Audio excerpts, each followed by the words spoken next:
எல்லாருக்கும் வணக்கம். நான் டாக்டர் கார்த்திகேயன். ஒரு சப்ஸ்கிரைபர் கேட்ட கேள்வி ரொம்ப முக்கியமான ஒரு கேள்வி. எனக்கு முகத்தில் உதட்டுக்கு மேல் பகுதியில் சுர் என்று மின்சாரம் பாய்வது போல் இருக்கும். 10 நிமிடம் பாடாய்படுத்திவிடும். பல் எவறு இவற்றில் பிரச்சனை இல்லை. இடது கண் வரை வெட்டுவது போல் இருக்கும். நான் குளிர்ந்த பொருள்கள் எதுவுமே சாப்பிடுவது இல்லை, தீர்வு கூறுங்கள் அப்படின்னு சொல்லிட்டு இந்த சப்ஸ்கிரைபர் கேட்டிருக்கிறாருங்க.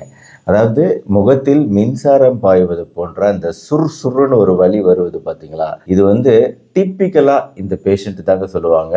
என்ன ப்ராப்ளம் மோஸ்ட்லி இருக்கும் அப்படின்னா அது நரம்பு சார்ந்த பிரச்சனையா தான் இருக்கும். அதுலயும் குறிப்பா முகத்தில் இருக்கக்கூடிய பல்வேறு நரம்புகள்ல நம்ம முகத்துக்கு சப்ளை கொடுக்கக்கூடியது 2 முக்கியமான நரம்புகள். ஒன்னு ஃபேஷியல் நரம்பு, இன்னொன்னு இந்த நரம்புங்க. இந்த நரம்பு பாத்தீங்கன்னா இதோட உள்ள இருக்கு, எல்லோ கலர்ல இங்க உள்ள தெரியுதுங்களா, நம்ம கண்களுக்கு உள்ளார இருக்கு. ஸோ இந்த பார்ட்டை விட்டுருவோம். அது அங்கேருந்து அப்படியே மூளைக்குள்ள இருந்து அப்படியே வருங்க. அப்படி மூளைக்குள்ள இருந்து இப்படி வந்து இங்க பேஸ் ஆஃப் த ஸ்கல்னு சொல்லக்கூடிய இந்த பகுதியிலிருந்து இதுதான் ஃபேஷியல் நரம்பு, முக்கியமான நரம்பு.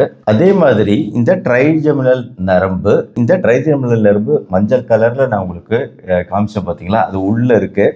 குறிப்பா இந்த பகுதியில் வரும். நம்ம மண்டைக்குள்ளதான் இருக்கு. ஸ்கல் மண்டை ஓட்டுக்கு உள்ள இருக்கிறதுனால உள்ள அங்க ஒரு ப்ராப்ளம் நடக்குதுங்க. அதனால இந்த நரம்பு பக்கத்துல ரத்த ஓட்டம், ரத்த குழாய்களும் இருக்கு. இப்போ என்னன்னா இந்த நரம்பு இந்த மாதிரி பிரியுதுங்க. இது ஒரு ஆப்தால்மிக் அப்படின்னு சொல்லிட்டு கண்கள் பக்கம். அடுத்து இங்க இந்த பகுதியில மேக்ஸிலரின்னு சொல்லிட்டு இது 2வது பாகமா பிரியுது. 3வது பாகம் மேண்டிபுலர்னு சொல்லிட்டு இங்க. ஸோ அதனால 3 நிறங்கள் நீங்க பார்க்க முடியும். ப்ளூ, ரெட்டு, வயலட் அப்படின்னு 3 நிறங்களா நான் இங்க குறிப்பிட்டு காட்டியிருக்கேன். எதனால அப்படின்னா குறிப்பா இந்த ட்ரைஜெமினல் நரம்பு அழுத்தப்படும் போது வரக்கூடிய ஒரு பிரச்சனை இந்த தசைகளுக்கு பரவுதுங்க. அதாவது இதெல்லாம் தசைகள், வாயை சுற்றியுள்ள தசைகள், இங்க இருக்கக்கூடிய தசைகள். ஸோ இந்த தசைகள் இருக்கிற ஏரியாவில் குறிப்பா இந்த உதட்டு பகுதி பாருங்க. இது உதடு கிடையாது, உதடுக்கு உள்ள இருக்கக்கூடிய தசை, உதட்டு தசை. இந்த தசைகள்லாம் அந்த நரம்பு சப்ளை, கரண்ட் சப்ளை போய்கிட்டு இருக்கு.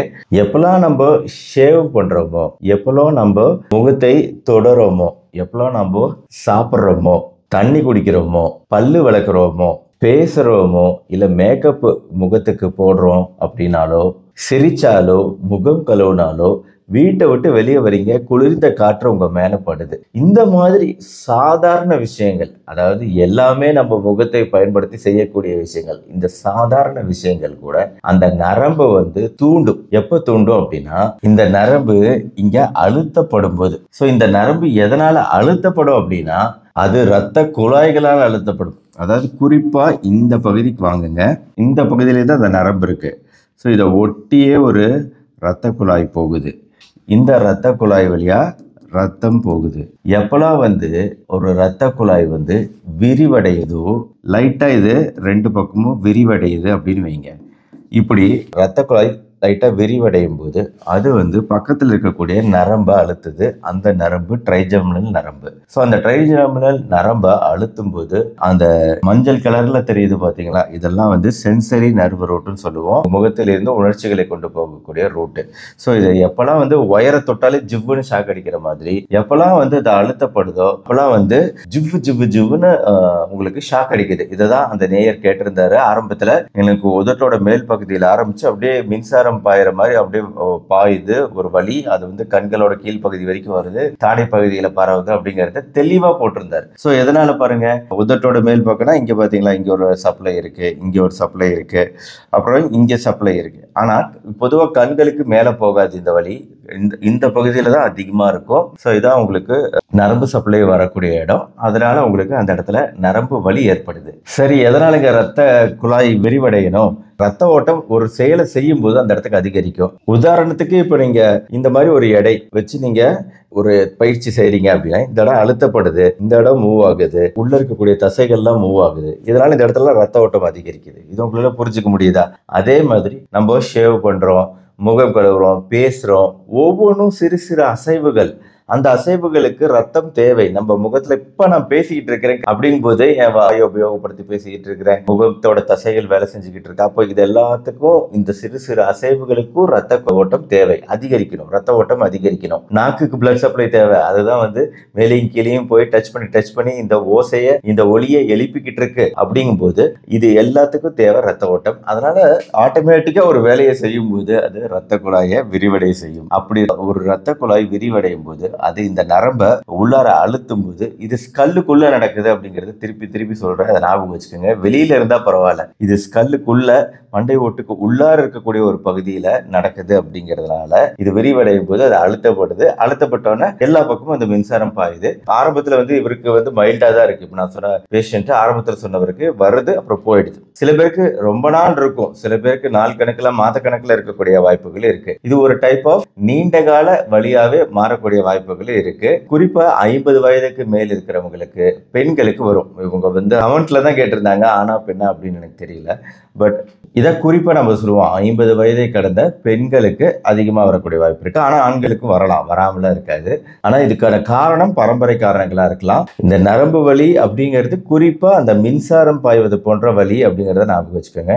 ஸோ இது நரம்பு சார்ந்த வலி அப்படிங்கிறது மின்சாரம் போன்ற, மின்னல் போன்ற இப்படிலாம் ஒரு பேஷண்ட் எக்ஸ்பிளைன் பண்றாங்க. அப்படிலாம் இருக்கு அப்படின்னாலே அது மெயினா நரம்பு சார்ந்த பிரச்சனையா தான் இருக்கும்.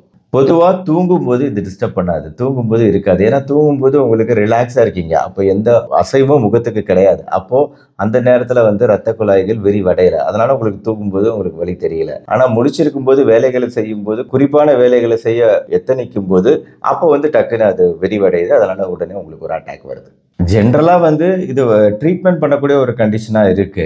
ஆனால் சில பேருக்கு இந்த மல்டிபிள் ஸ்க்ளீரோசிஸ்ன்னு சொல்லிட்டு நம்ம உடம்போட செல்களே நம்மளை தாக்கக்கூடிய ஒரு சிச்சுவேஷன் இருக்கு இல்லையா, அந்த மல்டிபிள் ஸ்க்ளீரோசிஸ் இருக்கா இல்லையாங்கிறத நம்ம உறுதிப்படுத்திக்கணும். இருந்துச்சுன்னா அதனால வரலாம். இன்னொரு விஷயம் இல்லைங்கிறத நம்ம உறுதிப்படுத்திக்கணும். அது ஏதாவது கட்டிகள், இந்த இடத்துல ஏதாவது கட்டிகள் இருந்து அந்த கட்டி நரம்பு அழுத்துது அப்படின்னா, பெரும்பாலும் இந்த புற்றுநோய் கட்டிகள்லாம் அழுத்துது அப்படின்னா அது நம்ம ட்ரீட்மெண்ட் பண்ணணும். அப்போ அது இல்லைங்கிறத உறுதிப்படுத்திக்கணும். மூன்றாவது, முகத்தில் அடிபடுது அப்படின்னா அந்த அடிபடும் போது இந்த இடம் டேமேஜ் ஆகலாம், அது இல்லைங்கிறத உறுதிப்படுத்திக்கணும். நாலாவது, பக்கவாதம் இருக்கு, ஸ்ட்ரோக் ஏற்கனவே வந்திருக்கு அப்படின்னா, ஃபேஷியல் பேராலிசிஸ், ஒரு பக்கமா முகம் செயலிழந்து போகுது அப்படின்னா, அந்த மாதிரி சூழ்நிலைகள்ல இதுவும் சேர்ந்து வரலாம். ஏன்னா எல்லாம் ஒரே பக்கம் தான் வரும். ஃபேஷியல் நர்வ்னு சொல்லக்கூடிய அந்த நரம்பும் இந்த ட்ரைஜெமினல் நரம்பு எல்லாம் ஒரே பக்கம் தான் வருது. ஆக இந்த 4 விஷயங்கள் இல்லை அப்படின்னா பெரும்பாலும் இருக்காதுங்க. அதாவது லக்கியான விஷயம், பெரும்பாலும் இந்த இரத்த குழாய்கள் விரிவடைகிறதுனால தான் இந்த வலி வருது அப்படிங்கிறது தான் விஷயம். ஆனால் இந்த 4 விஷயங்களும் இல்லைங்கிறத ஒரு டாக்டர் உறுதிப்படுத்திக்கணும். பொதுவாகவே இது நிறைய டாக்டர்களை மிஸ் பண்ணக்கூடிய ஒரு டயக்னோசிஸ்ங்கிறதையும் ஞாபகம் வச்சுக்கோங்க.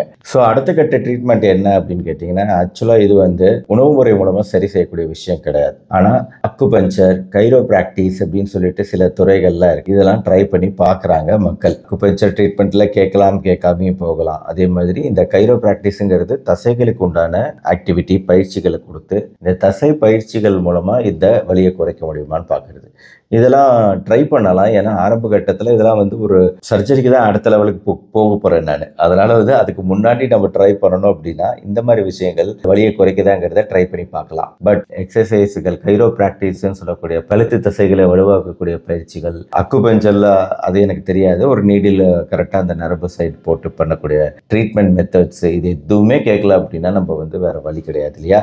நம்ம அடுத்த கட்டமாக மாத்திரைகளுக்கு போவோம். பொதுவாக மாத்திரைகள் பொறுத்த வரைக்கும் வலிப்பு நோய்களுக்கு உண்டான மாத்திரைகள் தான் இதுக்கு கொடுக்கப்படும். ஃபிட்ஸ் வராமல் இருக்க கொடுக்கக்கூடிய மாத்திரை தான் இதுக்கும் இந்த மாத்திரைகள் கொடுக்கப்படும். நரம்பு வலியை குறைக்கிறதுக்கான மாத்திரைகள் கொடுக்கப்படும். கேட்குது அப்படின்னா ஓகே, கொஞ்சம் மேனேஜ் பண்ணிக்கலாம். இல்லை அதையும் மீறி கேட்கல அப்படின்னா நம்ம அடுத்த கட்டத்துக்கு போகிறது மைக்ரோவாஸ்குலர் டீகம்ப்ரெஷன் அப்படின்னு சொல்லுவோம். அந்த நரம்பு கிட்ட, இந்த இடத்துக்கிட்ட போய் பார்க்கணும் நம்ம. அதுக்கு ஒரு எம்ஆர்ஐ ஃபர்ஸ்ட் எடுத்து இது என்ன மாதிரி இருக்கு அப்படிங்கிறத பார்த்துக்கிட்டு, அதுக்கப்புறம் எவ்வளோ ப்ராப்ளம்ங்கிறத பார்த்துக்கிட்டு மைக்ரோவாஸ்குலர் டீகம்ப்ரெஷன் முறையில் அந்த ரத்த குழாய்களை கொஞ்சம் தள்ளி வைக்கிறது. நரம்பு சைடில் நரம்பு அழுத்தாம அதை கொஞ்சம் தள்ளி வச்சுட்டா பெரும்பாலும் நிறைய பேருக்கு இது கேட்குது. இந்த மெத்தட் ஓரளவு கேட்குது. சில சமயம் நரம்பை கொஞ்சம் கட் பண்ணணும், இந்த மாதிரி விஷயங்கள் இருக்கிறதுனால சர்ஜிக்கல் மெத்தட்ல ரிஸ்க்கும் இருக்கு.